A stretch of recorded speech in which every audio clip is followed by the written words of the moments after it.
Hello everyone, I am Dr. Muhammad Abra.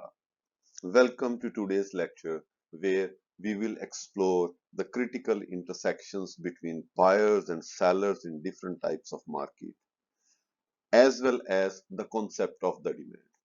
So we have divided this chapter 3 into three parts.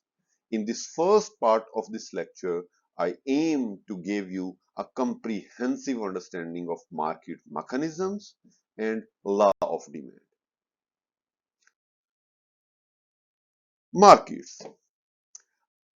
Actually, a market is essentially a platform where buyers and sellers come together to trade goods and services.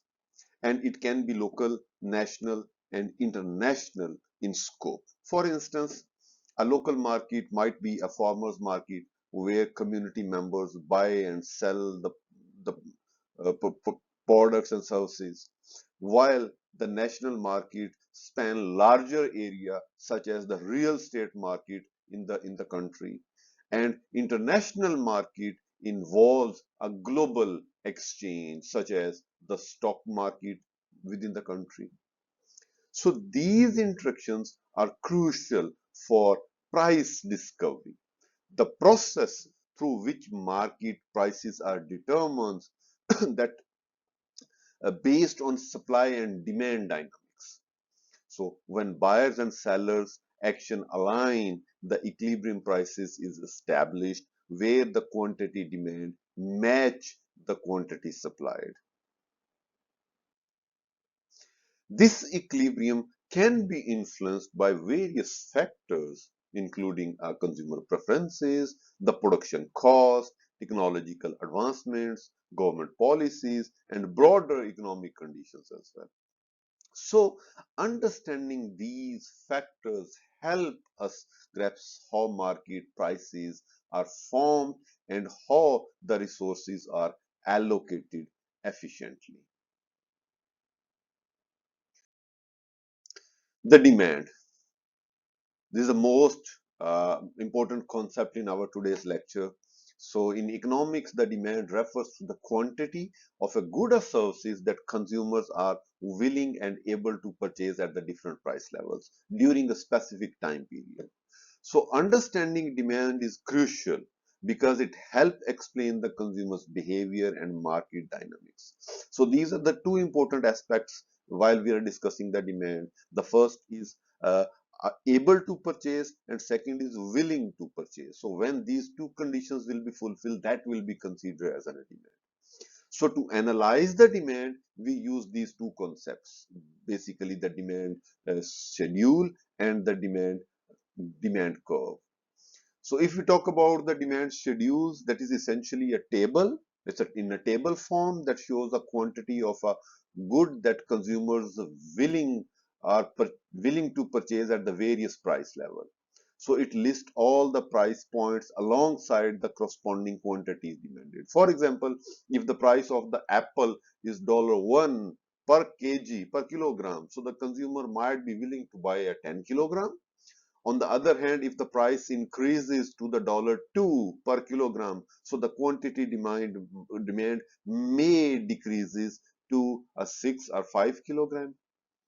So this schedule help to illustrate the inverse relationship between price and quantity demanded. So which is foundational concept in economics. So as prices decrease, the quantity demanded generally increases and vice versa. On the other hand, if we talk about the diagram or the demand curve, so the demand curve is a graphically representation about the data from the demand schedule. So it is a downward sloping line on a graph where x-axis represents a quantity and y-axis represents the prices usually. So the downward slope reflects the law of demand, indicating that the price of a good decreases, the quantity demanded increases. So the demand curve can be used to predict the consumer behavior under different price scenarios and to analyze the impact of price changes on market demand. And here we have to be we have to be consider our phrase ceteris paribus, the other things equal. So this is a Latin term, means all other things being equal. In the context of demand, it assumes that all factors other than the price remain constant while we are analyzing the quantity demanded and the price analysis, like such as the consumer income, the consumer taste, the weather, the fashion, and the prices related goods. It can be substitute goods or complementary goods. So this assumption simplify the analysis by isolating the relationship between price and quantity demanded.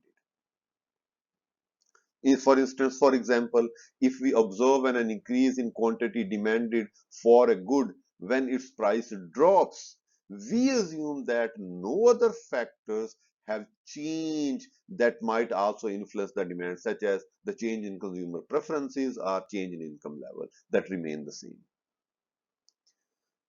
The other most important thing, that is an individual demand and the market demand. Individual demand represents the demand of a single consumer for a good or services. Each consumer has their own demand curve based on their preferences, income, and the prices of the other goods, of the related goods. Meanwhile, the market demand is a total demand for the goods and services from all the consumers in the market. It is obtained by summing up the individual's demand curve horizontally. So the market demand curve reflects the overall quantity of a good that all consumers in the market are willing and able to buy at a different price levels. So the market demand analysis is very crucial for businesses and the policymakers to understand the potential sales volume and to make informed decisions about pricing and productions. The law of demand. The law of demand is a cornerstone concepts in economics, stating that all else being equal, that's a ceteris paribus assumptions, there is an inverse relation between the price of a good or and the quantity demanded by the customers or by the consumers. This means that as the price of a good decreases, the quantity demanded increases. And as the price increases, the quantity demanded will decreases. So several underlying mechanisms explain this relationship, such as firstly, the price. Price always act as an obstacles to the buyers. Whenever the price rise, so the consumers face higher cost, making them less inclined to the purchase as much of the good due to the increased financial burden. So, so conversely, when the prices will fall, the good becomes more affordable, encouraging the higher consumption. Secondly, the most important, the law of diminishing marginal utility. The law of diminishing marginal utility plays a significant role. This law states that as a person consumes the additional unit of a good, the incremental satisfaction or utility derived from each additional unit will decrease. Therefore, the consumers are less willing to pay a high price for the additional unit, resulting in a lower quantity demanded at the higher prices. And thirdly, the income effect. The income effect occurs when a price decreases effectively increases the consumer's real income, enabling them to buy more of the goods or other goods and services. For example, if the price of bread drops, consumers can afford to buy more bread or use the save or use, I mean, they can save the money to purchase the other items now after decreasing the price. And lastly, that is a substitution effect. Substitution describes how consumers will switch from more expensive substitutes to the cheaper goods when its price drops. If the price of a tea, let's suppose, falls relative to the coffee, so the consumer may buy more tea instead of coffee. Or another word, if we can give the example of Pepsi and Coke, if the price of the Pepsi is decreased related to a Coke, so the consumers may prefer to buy a Pepsi instead of Coke. So these factors collectively illustrate why there is a typically an inverse relationship between price and quantity demanded, reflecting consumers' responses to price change while other conditions remain unchanged. If we can see this demand curve, and we have a demand schedule. So the demand curve that illustrate yeah, this is the demand curve. So we can see here on x-axis we have taken the quantity demanded, and on y-axis we have taken the price level. So the demand curve illustrates the inverse relationship between price and quantity. So the downward slope curve indicate a lower quantity at a higher price level and a higher quantity at a lower price level. That's reflecting the law of demand. So if we can just look at the data, we have a different price level from 5 to 4, 3, 2, and 1. And against each price level, we have a quantity demanded. When the price is 5, the quantity demanded in 10, and we obtain a 1 point in our graph in front of 5 and 10. So as the prices decrease from 5 to 4, the quantity demand is increased, and we obtain a new point in front of 4 and 20. And so on, if the price continue to decline up to 1, and the price is continually to decline at 1, so the quantity demand is increased up to 80, and we obtain another point. So if you will join these points, you will get an inverse negative relation, a negative slope curve representing the inverse relation between price and quantity demand. If we have to look at market demand, understanding the market demand is very important and very essential in economics, as it represents the total quantity of a good that all consumers in a market are willing and able to purchase at various price levels. So the market demand is determined by horizontally summing the individual's demand curves of all consumers. So this process involves adding up the quantity is demanded by each consumer at each price level to obtain the total market demand. To illustrate this, let's consider an example from given in our data that we have 3 buyers in the market for corn. We have Joe, Jen, and Jay. At the price of $3 per bushel, the Joe demands are 35 bushels, and Jen demands 39 bushels, and the J demands 26 bushels. To find the market demand at this price, we sum up the quantity demanded by each buyers. So at the price of $3, the total quantity demanded in the market is 100 bushels.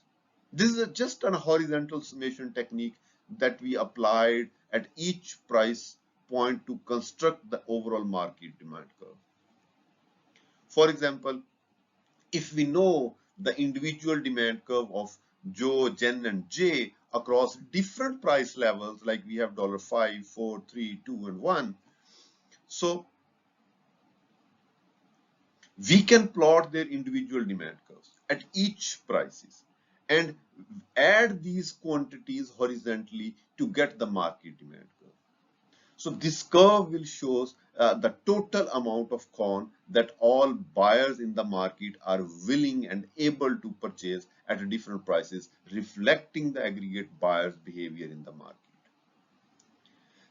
This concept of horizontal summation is crucial to estimate the overall market demand, set pricing strategies, forecast the sale, and make informed production decisions.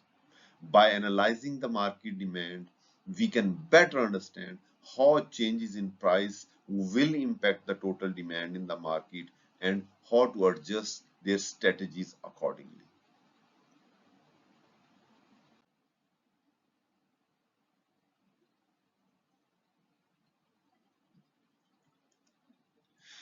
If we can see in the market of the corn, the changes in the demand curve occurs due to the alteration in one or more determinants of the demand, such as the consumer income, the consumer taste, and the consumer preferences. So the price of the related goods expectations of the future prices and the number of buyers that may be the number of buyers.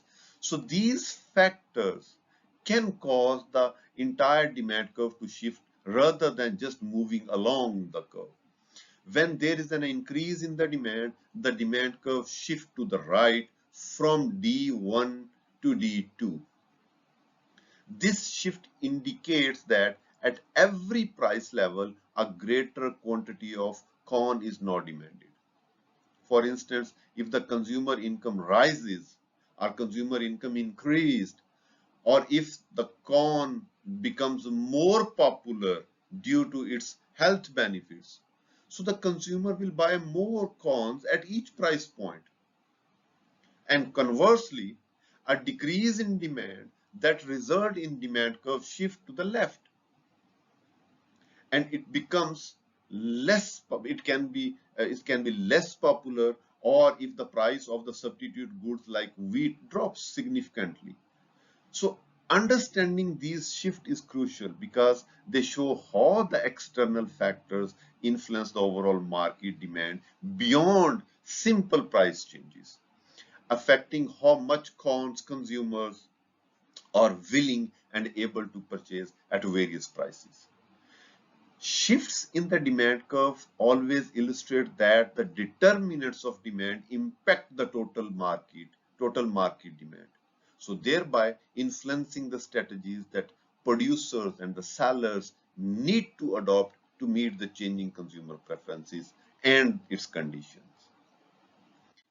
Meanwhile, Meanwhile, on the other hand, if we can see this diagram, so we in economics we can say it's very crucial to distinguish between the changes in demand or changes in quantity demand, as they reflect the different phenomena in the market. A change in demand that refers to shift the entire demand curve, which occurs when the factors other than the price of the product changes, such as income, such as taste, weather, fashion. These factors will shift the demand curve upward or downward. Conversely, a change in the quantity demand, that's a movement along the fixed demand curve due to a change in the prices of the product itself. This movement is represented by a transition from one point to another point on the same demand curve.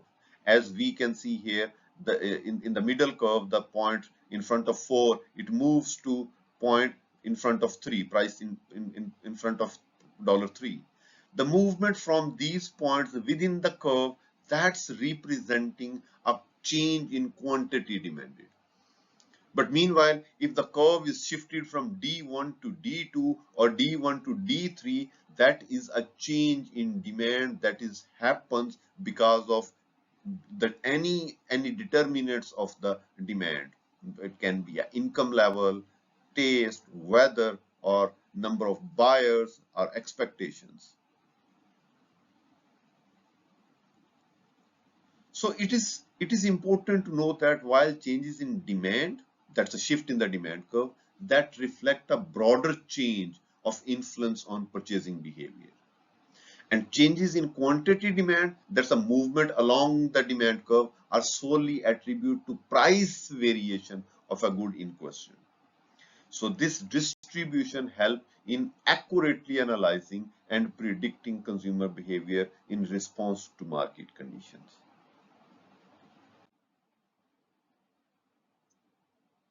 If we specifically talk about the determinants of demand, it encompasses a range of factors other than the price of the goods itself that can cause the demand curve to shift reflecting the change in the quantity demand at any given prices. So one significant determinant in change in consumer taste and preferences.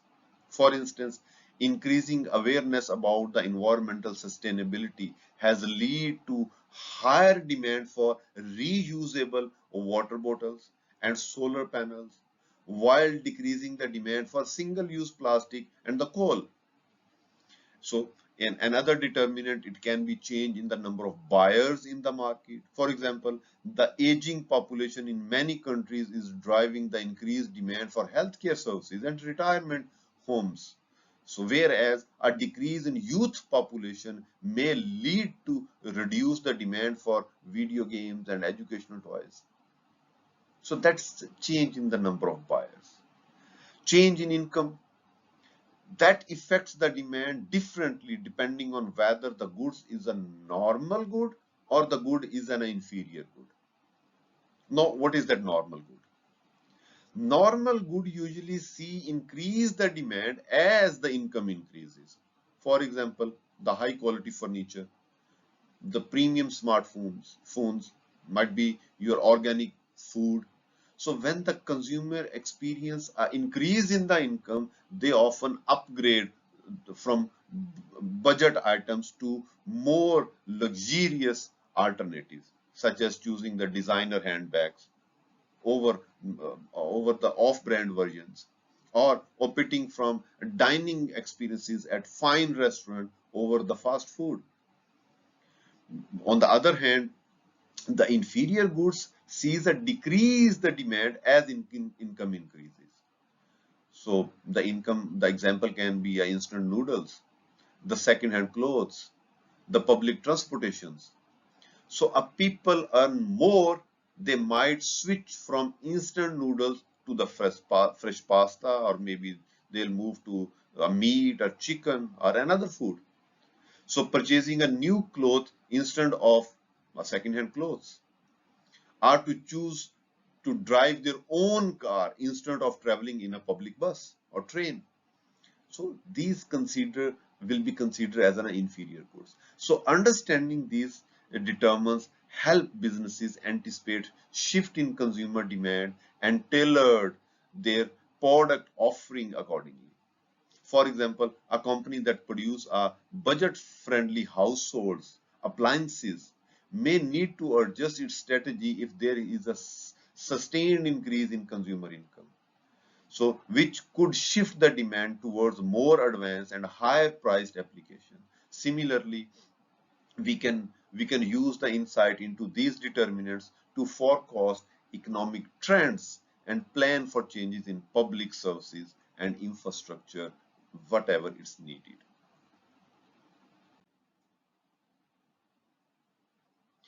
Another thing in determinants of demand is a complementary goods and the substitute goods.